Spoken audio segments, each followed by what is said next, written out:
2025년 새해 들어서 쭉 지금까지 제가 설교하면서 첫째 주에는 에베네셀 하나님의 도우심을 받는 축복의 사람이 되기를 설교했습니다.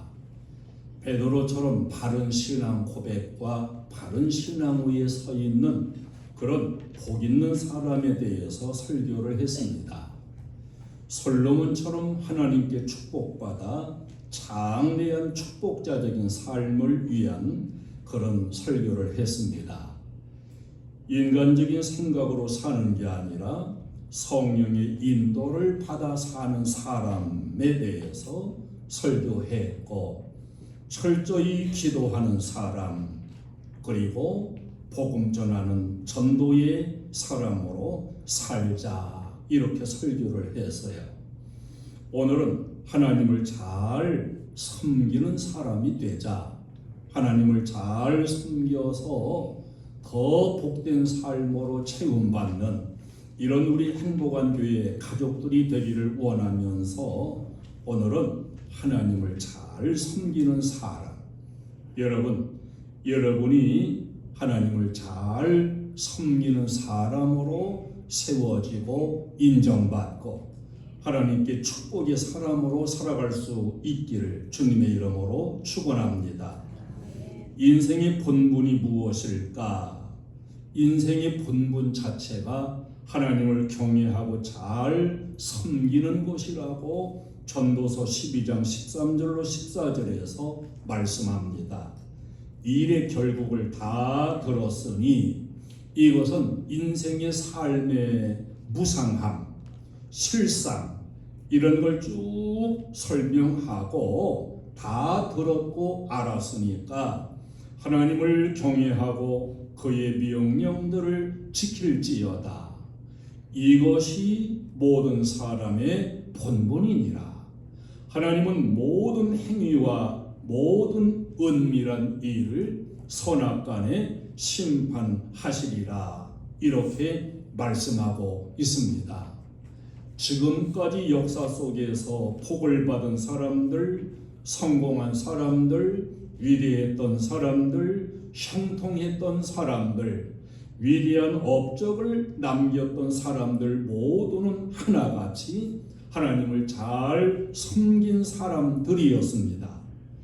우리가 오늘날도 하나님을 잘 섬기면 이렇게 복받은 사람으로 주님 앞에 세움받을 수 있고 성공한 인생이 될 수 있고 위대한 업적도 남길 수 있고 형통한 축복자의 삶도 살아갈 수가 있습니다. 우리가 하나님을 잘 섬기는 사람으로 살아서 이 시대에서 위대한 업적을 남길 수 있는 그런 사람으로 쓰임받기를 축원합니다. 우리가 세상에 태어나가지고 살아가면서 배울 것이 참 많아요. 학교 가서 공부해야 됩니다. 국어, 수학, 영어, 여러 기술, 처세술, 방어 기술, 운전, 경제 참 배울 게 많아요.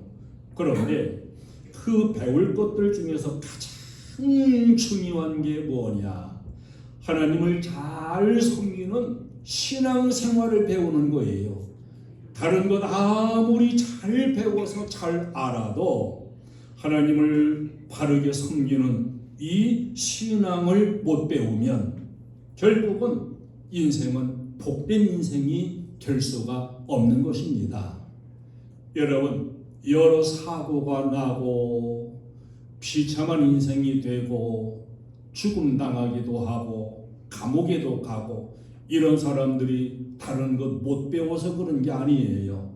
공부 못한 사람들이 아닙니다. 다 공부도 잘했고 많이 배운 사람들이에요. 그런데 하나님을 섬기는 이 신앙의 진리를 배우지 못하면 다른 거 잘해도 결국 그 인생은 복된 인생이 될 수가 없음을 우리는 반드시 깨달아야 됩니다.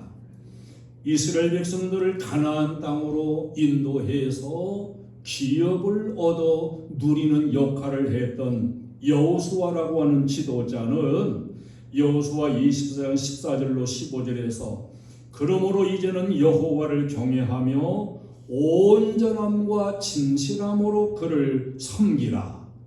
너희의 조상들이 강 저쪽과 애굽에서 섬기던 신들을 치워버리고 여호와만 섬기라. 그러면서 너희가 오늘 택할 자를 섬길 자를 택하라 그랬어요. 그러면서 자신은 오직 나와 내 집은 여호와를 섬기겠노라. 그래서 모든 민족들이 다 우리도 하나님을 섬기겠습니다. 이런 그 결실을 맺고서 생을 마감하는 걸 볼 수가 있습니다. 사무엘상 12장 20절에 보면 사무엘이 그랬어요. 너희가 여호와를 따르는 데에서 돌아서지 말고 오직 너희의 마음을 다하여 여호와를 섬기라. 또 24절로 25절에 보면은 너희는 여호와께서 너희를 위하여 행하신 그 큰 일들을 생각하여 오직 그를 경외하며 너희의 마음을 다하여 진실이 섬기라. 만일 너희가 여전히 악을 행하면 너희와 너희 왕이 다 멸망하리라. 왕을 세워달라고 요청하는 그 가운데서 왕이 너희를 복되게 하는 게 아니다. 하나님을 잘 진실히 섬겨야 복이 되는 거고, 아무리 왕을 세웠어도 여호와를 떠나고 악으로 행해가면은 왕도 망하고 너희도 다 멸망한다. 이렇게 경고하는 것을 볼 수가 있습니다. 여러분, 여러분들이 자녀들에게 꼭 물려줘야 되는 가치관, 그것은 여호와 하나님을 잘 섬기라는 걸 물려줘야 돼요. 여러분들이 이후에 유언을 할 때에도 반드시 마음을 다하여 여호와를 섬기라고 유언할 수가 있어야 됩니다. 꼭 여러분은 자녀들에게 그렇게 유언하시기를 바랍니다. 성경에 보면 다윗 왕 시대에 우사라고 하는 사람이 나와요. 이 우사는 믿음이 없었던 것도 아니고 열심히 대단한 사람이었습니다. 법궤를 옮기기 위해서 새로 수레를 만들어 가지고 법궤를 옮기는 열심히 있었던 사람입니다. 그런데 열심히 없었던 게 아닌데 그만 하나님의 법을 어기는 우를 범하여 즉사하고 죽는 비참한 사람이 됐습니다. 그런데 똑같은 현장에서 오벳에돔이라는 사람은 그 법궤로 인해 가지고 온 집이 다 복을 받았어요. 왜 어떤 사람은 그 똑같은 법궤로 인해서 하나님 섬기는 신앙으로 인해서 죽임당한 사람도 있고 복을 받은 사람도 있느냐? 그것은 바로 그의 조상들을 통해서 하나님 섬기는 법을 잘 배웠기 때문입니다. 오벳에돔은 배웠어요. 하나님을 섬기는 법은 이렇다. 법궤를 운반하고 다루는 법은 이렇다. 배웠습니다. 우사라는 청년은 열심은 있지만 배우지는 못했어요. 하나님을 어떻게 섬겨야 되는지를 못 배웠습니다. 결국은 멸망받은 불행자가 되어버리고 말았습니다. 여러분, 자녀들에게 여러분은 좋은 것들 많이 물려주고 싶지요. 물론 좋은 것 많이 물려주면 좋아요. 그러나 다 좋은 것 물려주더라도 반드시 신앙을 물려줘. 하나님을 바로 섬기는 법을 가르쳐서 물려줘야 됩니다. 그래야 그 자녀들의 앞길이 복된 인생이 됨을 우리는 확신해야 됩니다. 왜 우리가 하나님을 섬겨야 되느냐? 우리를 택하여 은혜 주신 하나님이시기 때문에 우리는 하나님을 잘 섬겨야 됩니다. 신명기 9장 5절에 뇌가 가서 그 땅을 차지함은 내 공의로 말미암음도 아니며 내 마음이 정직함으로 말미암음도 아니요 이 민족들이 악함으로 말미암아 내 하나님 여호와께서 그들을 내 앞에서 쫓아내심이라. 여호와께서 이같이 하심은 내 조상 아브라함과 이삭과 야곱에게 하신 맹세를 이루려 하심이라 이렇게 말씀해요. 이스라엘 백성을 하나님이 택하여서 하나님 선민 삼으신 것은 그들이 뭐 큰 민족이어서도 아니고 의로워서도 아니에요. 하나님의 은혜로 그리고 믿음의 조상들에게 주셨던 언약 때문에 그래서 하나님이 택하셨다는 거예요.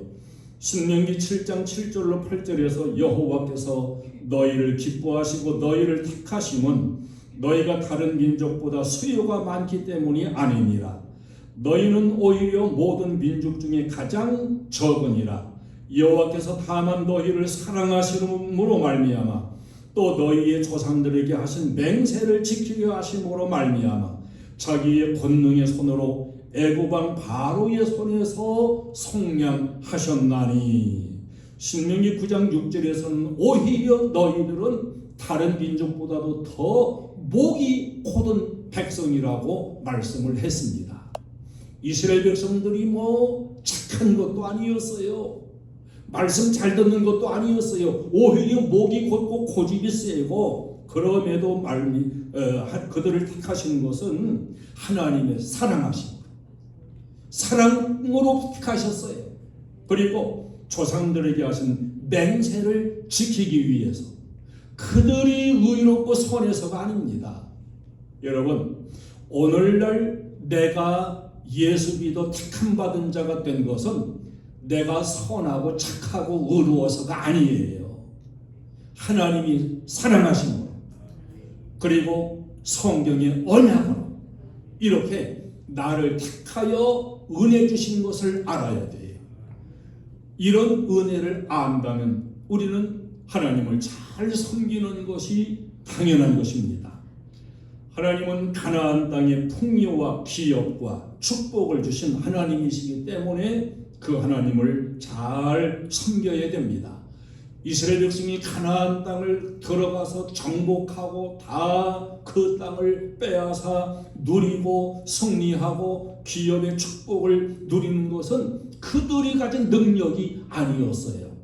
그들이 전쟁도 잘하고 아주 힘도 세고 말이에요. 그래서 정복한 게 아닙니다. 신명기 7장 17절에서 내가 혹시 심중에 이르기를 이 민족들이 나보다 많으니 내가 어찌 그를 쫓아낼 수 있으리요. 그 이스라엘 백성들이 마음속에 우리보다 저들이 강한데 우리가 어떻게 쫓아낼 수 있으리요. 그래서요. 사실 10명의 정탐꾼들도 우리가 절대로 그 땅을 점령할 수 없다고 결론을 내렸습니다. 그런데 하나님께서 7장 26절에 보면은 왕벌을 보내셔가지고 숨어있는 자까지 쏘고 멸하신다고 말씀을 했어요. 그러니까 가나안 땅을 정복하는 것이 그들의 능력이 아니었고 하나님의 역사였습니다.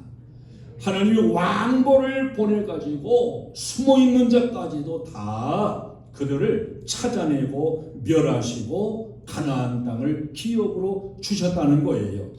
가나안 땅은 풍요와 축복의 땅입니다. 신명기 11장 12절에서 내 하나님 여호와께서 돌보아 주시는 땅이라 연초부터 연말까지 돼 여호와의 눈이 항상 그 위에 있느니라 이렇게 말씀해요. 여러분은 지금 여러분이 풍요하다고 생각하시나요? 아니면 다른 사람보다 더 아주 못 살고 고생한다고 생각하시나요? 어쨌든 내가 지금 풍요를 누린다든지 축복을 받았다든지 형통한 삶을 산다든지 이 모든 것이 내 능력으로 그렇게 누리는 것이 아니라는 걸 우리는 깨달아야 됩니다. 하나님이 주신 것이라고. 하나님이 내 적에 해당되는 것들, 어려운 문제에 해당되는 것들은 다 멸하시고 나에게 어려운 여건이 될 수 있는 건 왕벌까지 보내서 다 제거하시고 나에게 풍요로움과 형통과 축복을 누리게 하신다는 이걸 우리는 항상 믿음으로 고백할 수 있어야 됩니다. 그래서 우리는 하나님을 잘 섬겨야 돼요. 오늘 13절에 보면은 내가 오늘 내 행복을 위하여 내게 명하는 여호와의 명령과 규례를 지킬 것이 아니냐 그랬습니다. 자, 중요해요. 왜 하나님을 섬겨야 될까요? 내 행복을 위하여, 네가 행복하기 위하여, 네가 행복할 수 있는 조건과 비결이 바로 하나님을 바르게 섬기는 데 있기 때문에 너의 행복을 위하여 하나님을 잘 섬기고 명령과 규례를 지키라고 말씀해요. 여러분, 분명해야 됩니다. 내가 신앙생활하고 내가 하나님을 섬기고 내가 이러저러한 봉사와 섬김을 하고 헌신을 하고 이게 과연 누구를 위한 것이냐? 이게 분명해야 돼요. 여러분, 누구를 위하여 교회 나오셨나요?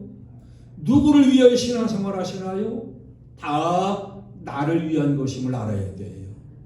내 행복과 내 축복을 위하여 내가 신앙생활하고 하나님 섬긴다는 이 고백이 분명해야 됩니다.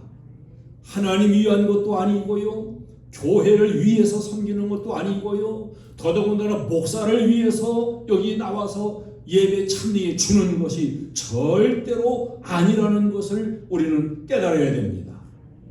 나의 형통, 나의 축복, 나의 행복의 길이 바로 하나님 섬기는 데 있기 때문에 우리는 나를 위해서 신앙생활하는 것이고 나를 위해서 하나님을 잘 섬기는 것입니다. 호세아 14장 9절에 누가 지혜가 있어 이런 일을 깨달으며 누가 총명이 있어 이런 일을 알겠느냐. 여호와의 도는 정직하니 의인은 그 길로 다니거니와 그러나 죄인은 그 길에 걸려 넘어지리라. 여러분, 정말 지혜 있는 자가 나의 행복을 위해 하나님 섬기는 이 비밀을 깨닫는다는 거예요. 이렇게 깨닫는 사람은 하나님 섬기는 이 모든 도, 말씀, 법도 이런 것에 확신 가지고서 잘 따라가지만은 지혜가 없고 믿음이 없는 사람은 오히려 그 모든 말씀에 걸쳐서 넘어져요. 하나님 섬기는 게 뭘 별거야. 오늘 교회 간다고 안 간다고 큰일이 생기겠어? 다 자기 스스로가 거쳐 넘어져요. 무엇이 참된 지혜일까요? 하나님의 정직한 말씀과 그 법도를 내가 믿음으로 수용하여 아멘하고 그대로 지켜 사는 이게 진정한 지혜임을 우리는 깨달아야 됩니다. 어떻게 하나님을 섬겨야 할까? 오늘 12절은 하나님을 경외함으로 섬겨야 된다고 말씀합니다. 이스라엘아, 이건 우리 각자 이름으로 부를 수 있어요. 내 하나님 여호와께서 내게 요구하시는 것이 무엇이냐? 곧 내 하나님 여호와를 경외하여. 하나님을 경외하는 신앙을 갖는 걸 하나님이 요구하신다고 말씀해요. 그럼 이 경외라고 하는 게 뭘까요? 경외는 거룩한 두려움을 의미합니다. 하나님의 전능하신, 하나님의 위엄에 두려운 마음까지 가지고 존경심을 갖는 이런 신앙입니다. 그분의 절대적인 주권에 복종하면서 공의로운 심판에 대해서는 두려워하는 마음 가지고서 순종하는 이런 자세가 바로 경외하는 거예요. 옛날 우리 어렸을 때는 부모님이나 어른이 말씀하면 그게 옳으냐 그러냐 이런 게 없었어요. 그냥 예하고 끝났지. 만약에 어른이 말씀하는데 토를 달면 꿀밤만 맞아요. 이놈이 어디다 대고서 말대꾸해.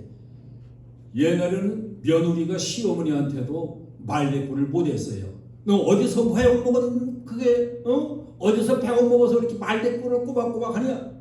근데 지금은 말대꾸가 오히려 이기는 세상이 됐지요. 요새는 아이들이 어른을 무서워할 줄 몰라요. 두려워하지 않아요. 이게 세상이 좀 제대로 가는 건지 모르겠어요. 여러분, 두려운 마음, 이게 경외예요. 하나님을 거룩하게 두려운 마음까지 가지고 바로 섬긴다. 내가 하나님의 모든 명령을 그대로 순종하고 하나님을 내 그저 친구처럼 생각하고 내가 그냥 내 마음대로 부려먹을 그런 존재로 생각하는 게 아니라 높으신 하나님, 내가 정성껏 섬겨야 될 하나님, 이런 하나님으로 두려운 마음까지 가지고 섬기는 게 경외하는 거예요. 하나님을 내 발밑에 있는 존재로 생각하면 안 됩니다.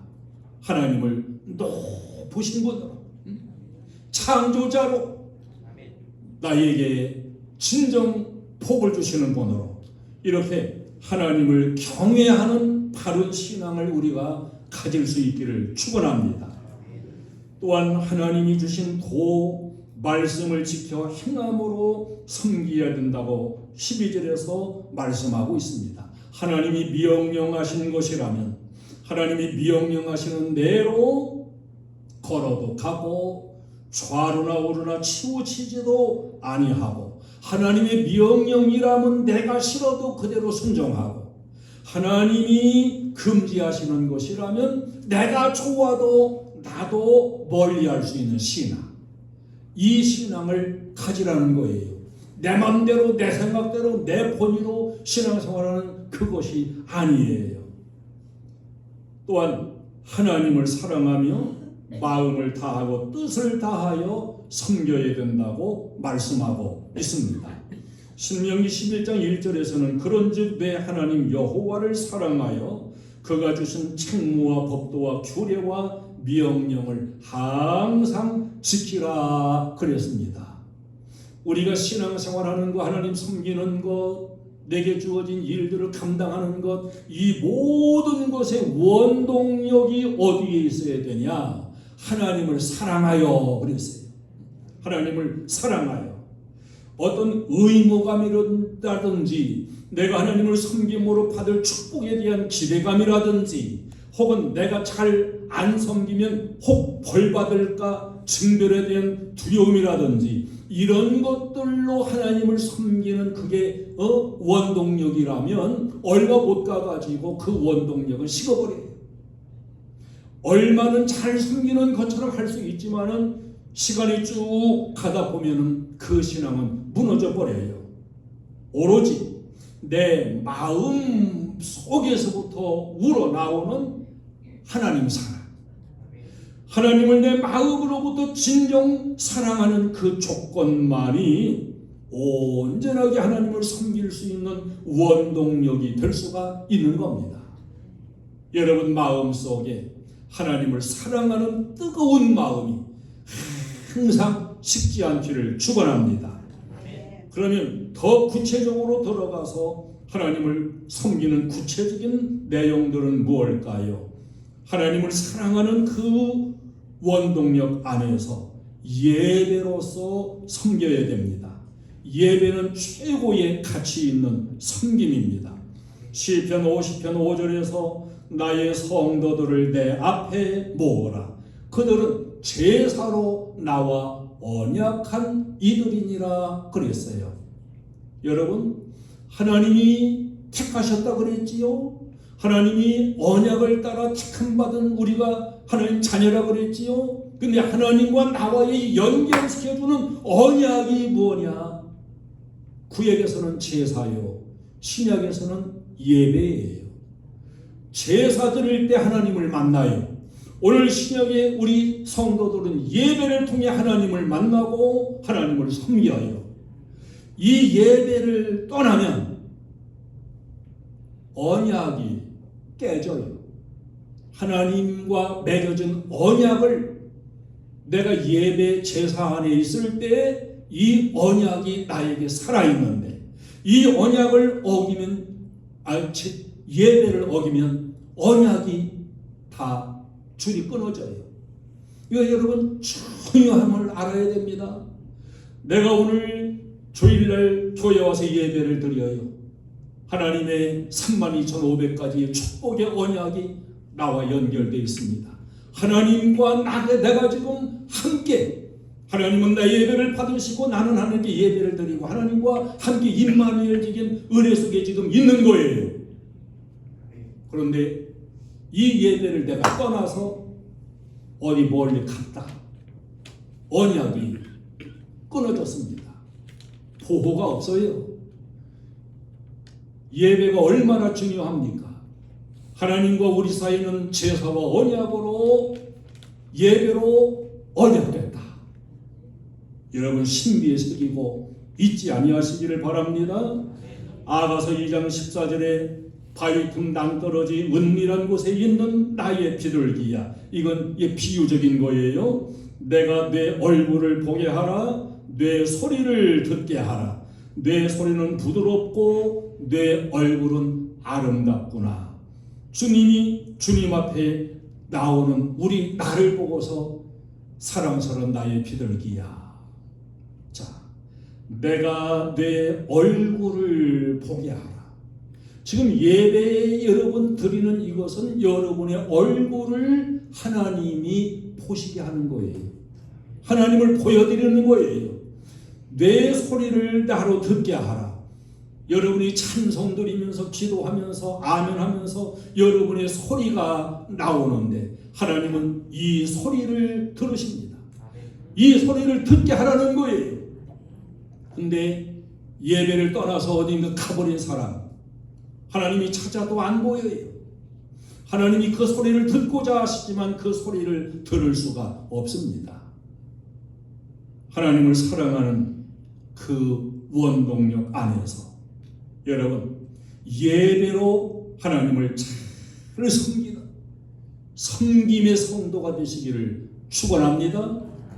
주일날 낮에만 1시간 섬기고 그만두는 거 말고 주일 오후에도 하나님께 나를 보여드리고 수요일도 보여드리고 금요일도 보여드리고 더 좋은 건 새벽에도 보여드리고 주님이 보시고서 얼마나 좋아하시겠어요. 여러분 자녀들을 길러보시지 않아요? 여러분 자녀들이 집에도 오고 얼굴도 보여주고 말도 듣게 해주고 얼마나 좋아요. 근데 명절 때 됐는데도 자녀가 오질 않았어요. 얼굴을 못 봐요. 말소리도 들을 수가 없어요. 서운하지. 그 다음에 하나님을 사랑하는 원동력 안에서 11조로 섬겨야 됩니다. 자, 예배로 섬기는 건 시간 구별이에요. 11조로 섬기는 건 물질 구별이에요. 이걸 우리가 나누어서 우리의 이 생각으로 섬기고 그런 거 아닙니다. 성경적으로 하나님이 말씀한 대로 구별해야 되고 섬겨야 되는 겁니다. 말라기 3장 10절에서 분명히 말씀했습니다. 만군의 여호와가 이르노라 너희의 온전한 11조를 창고에 들여. 창고는 교회를 의미해요. 나의 집에 교회입니다. 양식이 있게 하고 그곳으로 나를 시험하여 내가 하늘 문을 열고 너희에게 복을 쌓을 곳이 없도록 붙지 아니하나 보라. 이렇게 말씀해요.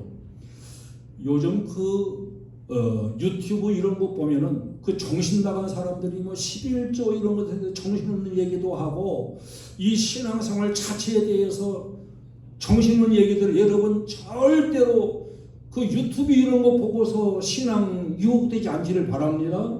여러분의 목자는 서 있는 목사예요. 이 목자가 인도하는 대로 따라가면 되는 거예요. 근데 여러분이 목자도 아닌 엉뚱한 사람들이 엉뚱한 얘기하는 거 듣고서 따라갈 필요가 없어요. 성경대로 따라가면 되는 거고 나를 책임지는 하나님의 종 목자를 따라가면 되는 거예요. 만약에 목자가 잘못 가지면 목자가 책임이 있는 거고 여러분은 책임이 없어요. 11조라는 건 하나님이 명령하신 축복의 비결이며 씨라는 걸 알 수가 있습니다. 11조가 축복이 되려면 온전한 11조여야 한다는 것을 말씀해 줍니다. 만약에 온전한 11조가 아니면서 11조 이렇게 하면 하나님을 우롱하는 거예요. 그건 하나님을 경외하는 자세가 아닙니다. 저는 우리 교회에 속해 있는 가족들이 온전한 11조 생활로서 하나님께 보장의 축복을 받는 이런 삶을 살아가기를 저는 원하고 있습니다. 하나님을 사랑하여 봉사함으로 섬겨야 됩니다. 우리에게 주신 시간을 갖다가 주님 앞에 주님에게 할애해서 봉사하고, 우리에게 주신 몸을 가지고 주님 앞에 봉사하고, 우리에게 주신 물질로 가지고 주님께 봉사하고, 내게 주신 재능을 동원해서 하나님께 섬기면서 봉사하는 거예요. 이게 하나님을 섬기는 것입니다. 내가 섬길 수 있는데도 봉사하지 않는다면 그것은 하나님 섬기는 자세가 아니지요. 하나님을 사랑하는 그 원동력 안에서 영혼을 사랑하여 전도로 섬기는 것입니다. 내 가슴 속에 영혼을 품고 불타는 사랑의 원동력으로 기도하며 구원으로 이끄는 열정, 이 열정이 뜨겁게 타오르기를 바라고, 이게 다 하나님을 섬기는 우리의 신앙의 행위입니다. 그럼 하나님을 이렇게 섬긴 결과는 어떻게 될까요? 하나님을 섬기는 자를 하나님은 장대하게 축복하십니다. 신명기 10장 22절에 애굽에 데려간 내 조상들이 겨우 70인이었으나 이제는 내 하나님 여호와께서 너를 하늘의 별같이 많게 하셨느니라. 욥기서 8장 7절은 내 시작은 미약하였으나 내 나중은 심히 창대하리라, 이렇게 말씀합니다. 하나님을 잘 섬기는 사람, 그 결과는 갈수록 넓어지고 창대해지고 어려운 문제를 하나님이 열어주시고 확장되게 하시는, 잘되게 하시는 축복을 주십니다. 하늘 문을 열고 쌓을 곳이 없도록 복을 주신다고 말라기 3장 10절에서 말씀하고, 하나님이 이렇게 복 주심에 대해서 시험까지 해보라 그랬어요. 하나님이 얼마나 여호와의 이름 명예를 걸고서 강하게 말씀하신가를 알 수가 있지요. 또 이미 주신 복을 누려 살게 하십니다. 여러분, 내가 가졌다고 내 것인가요? 아니, 내가 가졌지만, 내가 벌었지만, 내가 쌓아놨지만 내 것 안 되는 사람 많습니다. 누리지 못하는 사람 많아요. 하나님이 누리게 하실 때 내게 주어진 것들을 내가 누리는 복된 사람이 되는 거예요. 여러분은 여러분에게 주어진 모든 복을 다 누리는 그런 축복자가 되시기를 바랍니다. 천대까지 언약을 이행하시고 은혜를 주시며 장수하게 하시고 질병을 제하신다는 걸 하나님은 약속하고 계십니다. 신명기 7장 9절로 10절에서 내 하나님은 신실하신 하나님이시라. 그를 사랑하고 그의 계명을 지키는 자에게는 천대까지 그의 언약을 이행하시며 인애를 베푸시되 그를 미워하는 자에게는 당장에 보응하여 멸하시나니 그랬어요. 하나님은 천대의 은혜를 약속하시는 분입니다. 그러면서 내 하나님은 신실하신 하나님이시라. 절대로 거짓말 안 하시고 약속하신 것을 파기하는 분이 아니시고 하나님의 언약된 말씀대로 명령대로 그대로 이루어 주시는 신실하신 하나님이시라고 말씀하고 있습니다. 전도서 12장 13절 14절 다시 말씀합니다마는 하나님의 명령을 지키며 그 명령들을 이제 하나님 경외하고 이렇게 섬기는 것이 우리 인생에게 주어진 인생의 본분입니다. 우리 인생이 축복받는 길이요 구원받는 길입니다. 하나님은 우리 모든 행위를 다 보셔요. 우리의 생각과 마음도 다 보셔요. 그리고 얼마만큼 마음 중심으로 하나님을 사랑하는 그 원동력으로 하나님을 섬겨 나가는가를 전부 보시고 아시는 분이십니다. 우리는 하나님 앞에 인정받는 자가 될 수 있기를 바랍니다.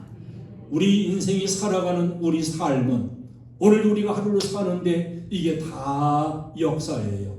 히스토리, 역사입니다. 없어지는 게 아니에요. 오늘 와서 예배드리는 이것도 역사에 길이 남는 겁니다. 역사는 바꿀 수가 없어요. 하나님을 잘 섬긴 사람, 아무개 그러면 그분 참 하나님을 잘 섬긴 사람이야.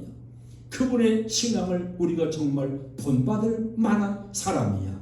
이렇게 여러분의 이름 석자만 딱 내밀면은 신실하게 하나님을 잘 섬긴 사람이라 이렇게 역사 속에서 인정받을 발자취를 남겨가는 저도 되고 여러분도 되시기를 주님의 이름으로 축원합니다. 찬송을 드리겠습니다.